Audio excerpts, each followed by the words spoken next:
வேதம் சொல்லுகிறது, அவருடைய கோபம் ஒரு நிமிஷமாம், அவருடைய தயவோ நித்திய வாழ்வு.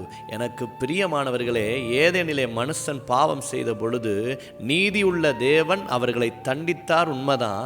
ஆனால் அவங்க மேலே வச்ச மிகுந்த அன்பினாலே அவர்கள் தங்களை நிர்வாணிகள் என்று அறிந்தவுடனே கர்த்தர் அவர்களுக்கு தோளுடைகளை உண்டு பண்ணி கொடுத்தார். பிரியமானவர்களே, 2, தேவன் அன்றைக்கே நினைச்சிருந்தா மனுஷன் பாவம் செய்த உடனே தேவனை தேடுகிற உணர்வை அவனிடத்திலிருந்து எடுத்து கொண்டிருக்கலாம்.